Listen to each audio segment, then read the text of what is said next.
आज हम आपके साथ एक और भयानक मामले पर नजर डालने जा रहे हैं। हर व्यक्ति के जीवन में दो सबसे महत्वपूर्ण फैसले होते हैं, एक तो उनका करियर और दूसरा उनका जीवन साथी। अगर किसी को अपना पसंदीदा करियर मिलता है तो साथ में मजेदार और देखभाल करने वाला जीवन साथी हो तो उनका जीवन एक आदर्श चित्र जैसे होगा। कनाडा के वैंकूवर में रहने वाली मंजीत पंगाली का जीवन कुछ ऐसा ही था, लेकिन उनके खूबसूरत जीवन का अंत ऐसे हुआ जिसने पूरे कनाडा को हिलाकर रख दिया। अगर आप लोग मेरे चैनल में नए हैं तो कृपया मेरे चैनल को सब्सक्राइबर एवं बेल आइकन घंटा जरूर दबा देना दोस्तों। चलिए कहानी की शुरुआत करते हैं। बात थी 18 अक्टूबर 2006 को। वह तारीख जब मंजीत पंगाली को लापता होने की खबर सामने आई थी, लेकिन ठीक 5 दिन बाद यानी 23 अक्टूबर को उसका जला हुआ शव समुद्र तट के किनारे पाया गया। इस खोज के बाद पुलिस तुरंत अपराध स्थल पर पहुंची। फिर उन्होंने मैनिट के ससुराल वालों को इसके बारे में सूचित किया। यह खबर तुरंत आई। वैंकूवर शहर में यह बात फैल गई कि समुद्र तट पर एक महिला का आंशिक रूप से जला हुआ शव मिला है। मैनिट के परिवार को विश्वास नहीं हो रहा था कि कोई उसके साथ ऐसा क्यों करेगा, क्योंकि मंजीत उस प्रकार का व्यक्ति था जो हमेशा हर किसी से मुस्कुराकर बात करता था। लेकिन बाद में महीनों की जांच के बाद मंजीत के असली हत्यारे की पहचान हो गई, जिसमें मंजीत के परिवार को काफी आश्चर्य हुआ। लेकिन अंत में मंजीत गायब कैसे हो गए, उसको किसने हत्या की और हत्यारे ने मंजीत को कैसे मारा, यह जानने के लिए हम मंजीत की पृष्ठभूमि के बारे में थोड़ा जानना होगा। तो चलिए मंजीत के बारे में जानते हैं। मंजीत कनाडा के रहने वाला था। वैंकूवर ब्रिटिश कोलंबिया में अपने पति मकर पंगाली और 3 साल की बेटी माया मंजीत के साथ रहने वाली भारतीय मूल का मंजीत का परिवार बेहतरीन जीवन की तलाश में कनाडा आया था और वैंकूवर में बस गया था। उन्होंने अपने परिवार और बच्चों के हर संभव मदद करने के लिए कड़ी मेहनत की थी। संभावित खुशी मंजीत का बचपन खुशहाल था। हर लड़की की तरह उसके भी सपने थे। उसने बहुत पहले तय कर लिया था कि वह एक शिक्षक बनना चाहती है। एमजीआईडी ने विश्वविद्यालय में शिक्षक बनने के लिए अपनी शिक्षा प्राप्त की और इसी दौरान वह मकर मुक्ति के परिवार से भी मिला। भारत से थे और वह शिक्षण क्षेत्र में अपना करियर बनाने के लिए कनाडा आए थे। मंजीत मकार के अनुसार वह उनकी तरह ही एक हंसमुख व्यक्ति थे, जिससे धीरे धीरे मंजीत मुकर को पसंद करने लगे। विश्वविद्यालय में उनकी मुलाकात धीरे धीरे मुकर को पसंद करने लगी और डेटिंग के बाद प्यार की भावनाओं में बदल गई। जब दोनों परिवारों को पता चला कि वे दोनों शादी करना चाहते हैं, उन्होंने अंततः शादी करने का फैसला किया। वे काफी खुश थे। उसके माता के परिवार को विश्वास था कि मुकुर एक अच्छा और जिम्मेदार लड़का है जो उनकी बेटी को हमेशा खुश रखेगा। इसके अलावा मुक्ति के परिवार को भी मंगीत पसंद थी। इस अच्छी लड़की के अनुसरण करते हुए मंगत और मुकर ने 1997 में शादी कर ली। दोनों के परिवार की नजरों में एक आदर्श खुशहाल जोड़े थे जो काफी मिलनसार और खुश मिजाज थे। हालांकि कुछ साल बाद जब एमटीआई के असली रंग सामने आए तो मंगत को अपने विवाहित जीवन पे कठिनाइयों का सामना करना पड़ा। दरअसल मकर एक रूढ़िवादी परिवार से था और उसकी सोच भी कुछ ऐसे ही थे। उसके अनुसार से मंगत को उसकी सेवा करनी चाहिए और जब मुकुर काम से घर लौटे तो उसकी मेज पर स्वादिष्ट भोजन तैयार रहना चाहिए। लेकिन अब मंगीत मुक्ति के व्यवहार से काफी परेशान थी। वह एक महिला थी, दृढ़ निश्चय और कड़ी मेहनत। उसने कभी नहीं सोचा था कि मुक्ति की मानसिकता ऐसी होगी। जब एमजी ने अपनी बहनों और दोस्तों को अपने विवाहित जीवन में कठिनाइयों के बारे में बताया तो सभी ने उसे बताया कि उसके रिश्ते के शुरुआती दिन और हमेशा कुछ मतभेद या तर्क होते हैं। हर नवविवाहित जोड़े के बीच उसे बस थोड़ा सा धैर्य रखने की जरूरत है। इसके बाद मंगत के साथ साथ उसकी बहन और मांगित के दोस्त भी इस मामले को भूल जाते हैं। जैसे ही मांगित ने अपनी बाकी जिंदगी का योजना बनाई थी कि उसने भी उसी तरह से अपनी गर्भावस्था की योजना बनाई और वह मां बनना चाहती थी। नतीजा ये हुआ कि शादी के 6 साल बाद उसका सपना भी पूरा हो गया। 2003 में मंजीत ने एक बेटी को जन्म दिया जिसका नाम उसने माया रखा। मंजीत काफी खुश थी और मुकुर भी बहुत खुश थी। अब मुकुर अपना ज्यादातर समय माया के साथ बिताता। मुकुर अपनी बेटी से बहुत प्यार करता था। इस वजह से सभी लोगों को लगने लगा था कि शायद मन्नित की शादीशुदा जिंदगी भी जो भी मुश्किलें आ रही थी वो सब खत्म हो गई। लेकिन यह सच नहीं था। माया के जन्म के बाद मुकुर ने फिर भी अधिक शराब पीना शुरू कर दिया। जब भी वह शराब पीता तो वो घर से बाहर आता था और देर रात तक घर वापस आता था। उसकी पत्नी ने खाना बना लिया होगा और उसका इंतजार कर रही, लेकिन मंगत जो गर्भावस्था के बाद देखभाल और सहायता करना चाहती थी अपने पति के व्यवहार से काफी टूट गई थी। इस वजह से मंगत जो गर्भावस्था के बाद देखभाल और सहायता चाहती थी अपने पति के व्यवहार से वो सब कुछ उसे धीरे धीरे करके मिलने लगा। उसे समझ नहीं आ रहा था कि अपने स्वास्थ्य और भविष्य की सही दिशा में स्थापित करने के लिए क्या करे। इस दौरान मंजीत कोई बड़ा कदम नहीं उठाती और वो 3 साल का धैर्य के साथ मुक्ति के घर में रहती है। लेकिन 2006 में मंजीत ने अपने दूसरे बच्चे को योजना बनाई ताकि घर में एक बार फिर से खुशियां आ सके। हालांकि रोज रोज के झगड़ों के कारण उसे लगने लगता है कि अब यह संभव नहीं है। लेकिन फिर कुछ ही समय बाद मंजीत फिर से गर्भवती जाती है और यह खबर सुनकर मकर काफी खुश है। अचानक एमटीआई के व्यवहार में काफी बदलाव आ गया। वह पहले की तरह ही मंजीत से प्यार और देखभाल करने लगा था। इससे मंजीत बहुत खुश थी क्योंकि उसे लगा कि उसने अपना खोया हुआ प्यार वापस मिल गया। लेकिन उसे पता नहीं था कि यह खुशी बहुत कम समय के लिए है। तो चलिए फिर से शुरुआत होती है 18 अक्टूबर 2006 की कहानी को जारी रखे। मंजीत वह अपने प्रसव पूर्व जो कक्षा के लिए निकली थी, लेकिन काफी समय बीत गया और मंजीत अगले दिन घर नहीं लौटी। मकर ने मंजीत के परिवार को फोन किया और उन्हें सूचना किया कि मंजीत कल शाम से घर वापस नहीं आया है। यह सुनकर मंजीत का परिवार कुछ चिंतित हो गया। मंजीत की बहन जैस्मीन को बुलाया और पूरी कहानी बताई। फिर मंजीत की बहन ने मंजीत के सभी दोस्तों को बुलाया, लेकिन मंजीत वास्तव में किसी भी दोस्त के घर नहीं गए थे।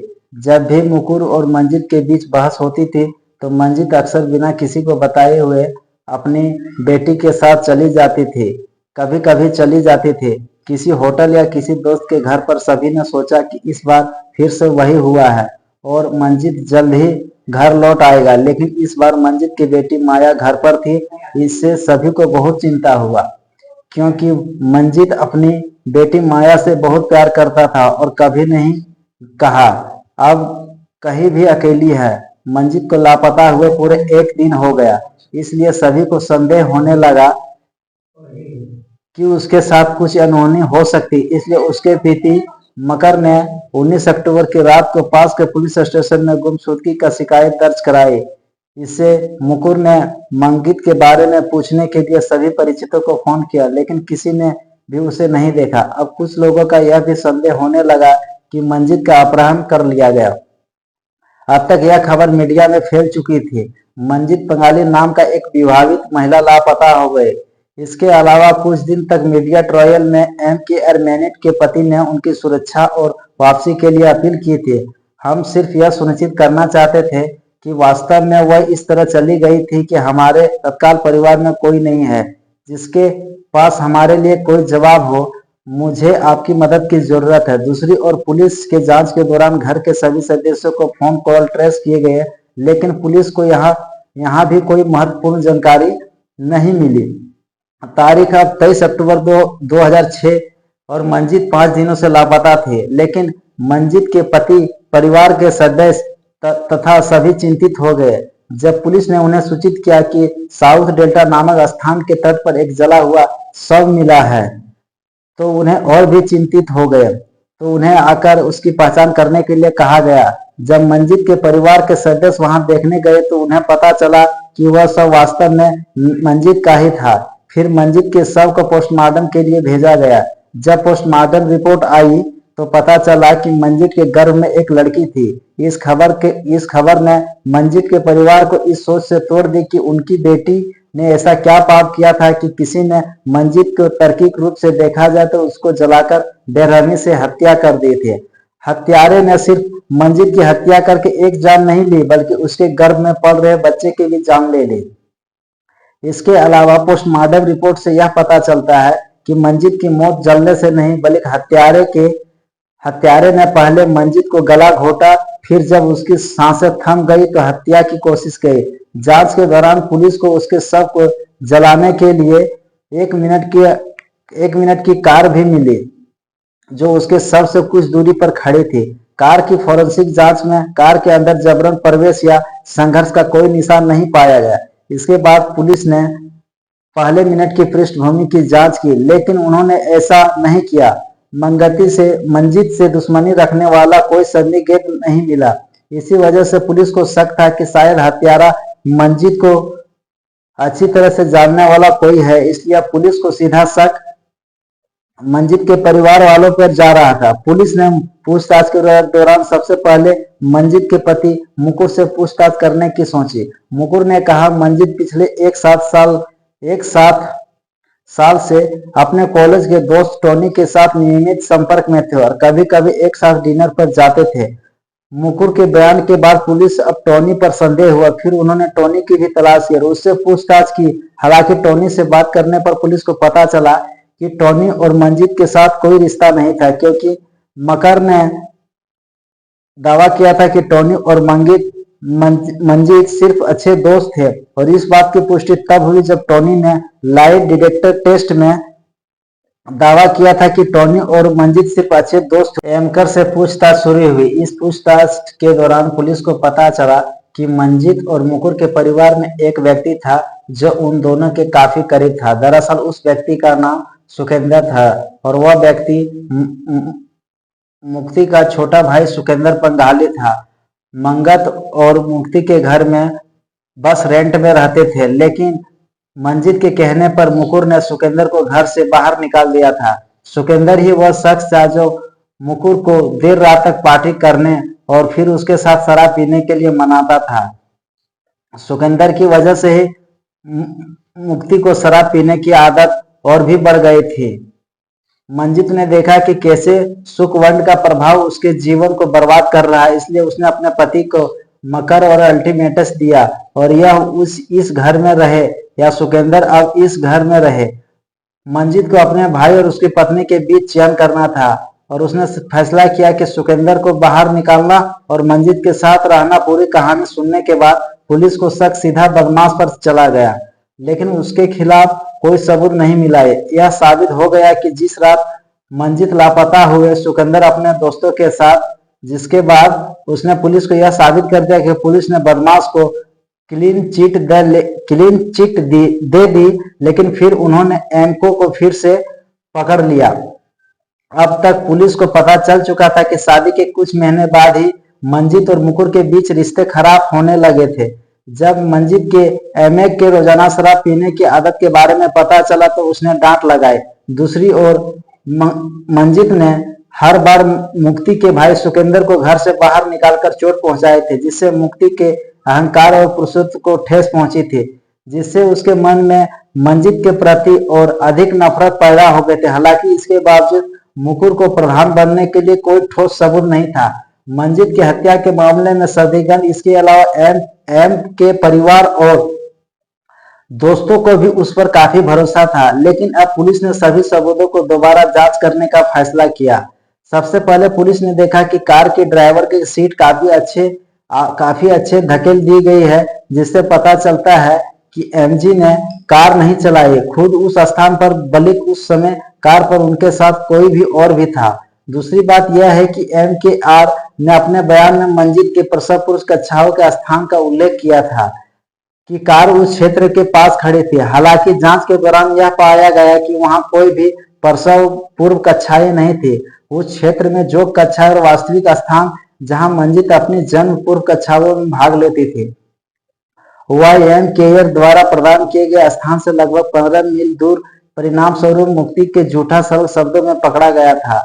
मुकुर ने पुलिस को बताया कि मंजित के प्रसव पूर्व योग कक्षा का स्थान वही था जहां उसकी मृत्यु हुई थी। सब तो मिल गया था, असल में मंजित की प्रसव पूर्व कक्षा उस जगह से बहुत दूर थी। जिसके बाद पुलिस ने मंजित को फोन की लोकेशन और कॉल रिकॉर्ड का ट्रैक किया और यहाँ पुलिस को पता चला कि मंजित का सेल फोन मकर के पास है, जिसमें अपना सिम डाला था और उसका इस्तेमाल कर रहा था। इससे पुलिस को पता चला कि 18 अक्टूबर की शाम को मंजित मुक्ति के घर आया था, इसलिए मुकुर के पास मंजित का सेल फोन था। अब मुकुर द्वारा दिए गए सभी बयान झूठे साबित हो रहे थे। फिर पुलिस के हाथ में ठोस सबूत लगे। उन्होंने सीसीटीवी प्राप्त की। वो फुटेज एम के घर के पास एक गैस स्टेशन से है, जिसमें मुकुर के उस गैस स्टेशन से एक पुराना अखबार और लाइट खरीदते हुए देखा गया। हालांकि एमकर शराब पीते थे, लेकिन वह सिगरेट नहीं पीते थे। वह यहाँ एन लाइटर और पुराना अखबार क्यों खरीदेंगे? मुकुर बन गए पुलिस की नजरों में मुख्य संदिग्ध, इसलिए पुलिस ने तुरंत कार्रवाई की। लगभग 6 महीने बाद 12 मार्च 2006 को मकर को उसकी पत्नी मंजित की हत्या के मामले में गिरफ्तार कर लिया। पुलिस ने मुकुर से सख्ती से पूछताछ की तो उसने खुद को मंजित के रूप में चर्चित करने वाले दावे के बारे में पूरी तरह से खारिज कर दिया। निर्दोष, लेकिन फिर कुछ समय बाद उसकी हिम्मत टूटकर उसने अपना अपराध कबूल कर लिया। अपराधी पकड़ा गया, लेकिन जब एमकर ने बताया कि उसने 8 अक्टूबर को अपनी गर्भवती पत्नी को बेरहमी से क्यों मार डाला, तो पुलिस अंदर तक हिल गई। मकर ने बताया कि मंजित की जोग क्लास के बाद उसने उसे अपने घर ले गया, जहां दोनों के बीच बहस होने लगी और यही बहस इतनी बढ़ गई कि गुस्से में आकर मुकुर ने मंजित की गला घोट कर हत्या कर दी। फिर वह उसके शव को दक्षिण डेल्टा के एक सुनसान समुद्र तटीय स्थान पर ले गया और जला दिया, ताकि पुलिस को कोई सबूत ना मिले। इसके अलावा मकर ने मंजित को मारने की इच्छा के पीछे के कारण भी बताया। मुकुर के मन में मंजित के प्रति नफरत पैदा हो गई थी। मुकुर के मन में मंजित के प्रति तीव्र नापसंदगी और नकारात्मकता भर गई थी, जो मंजित के मौत का कारण बनी। यह सुनकर मंजित और मुकुर दोनों और परिवार और दोस्तों को बहुत आश्चर्यचकित हुआ। इसके बाद नवंबर 2010 में एमकर के मंजित हत्या के मामले में दोषी पाया गया और उन्हें सेकंड डिग्री हत्या का भी आरोप लगाया गया। यह एक ऐसी हत्या थी जिसने पूरे प्रांत को सदमे में डाल दिया। पूर्व सूर्य शिक्षक एमटीआई पंगाली ने अपनी गर्भवती पत्नी का गला घोट दिया और मुक्ति के तुरंत उसके शरीर को जला दिया। मंजित और मुक्ति दोनों को गिरफ्तार करे और मुक्ति के परिवारों ने मुक्ति के 3 साल के बेटी को मुया को हिरासत के लिए अदालत में मुकदमा लड़ा। हालांकि अंत में माया की पूरी कस्टडी मंजित की बहन जैस्मिन बाबरा को दी गई और फिर 2011 को मुकुर को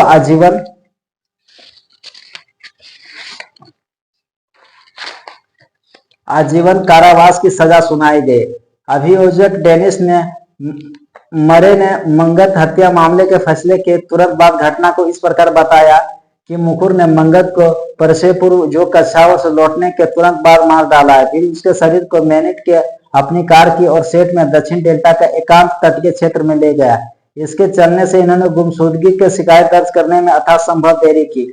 दिसंबर 2010 में कनाडाई पुलिस ने सार्वजनिक रूप से मंजित की डायरी और पत्रों को खुलासा किया। इसके बाद कई मीडिया हाउसों ने इन पत्रों को बड़े पैमाने पर जांच की, जिससे पता चला कि मंजित चिकित्सालय रूप से अवसादग्रस्त थे। हालांकि वह बचाने के लिए बहुत प्रयास कर रहे थे। मंजित के परिवार के एक सदस्य ने मीडिया हाउस के साथ चर्चा के दौरान उनके विवाहित जीवन का खुलासा किया। वह अपनी पहले गर्भावस्था के बाद से अवसाद से जूझ रही थी। मकर ने केवल मंजित की जान ली, बल्कि 2 जिंदगियों को भी ले लिया। वह गर्भवती होने से बहुत खुश थी। यह कुछ ऐसा था कि जो वह चाहती थी बहुत समय से बीत चुका था। इसके साथ ही मंजित पंगाली का हत्याकांड यहीं अंत हो जाता है। भारत, जय हिंद।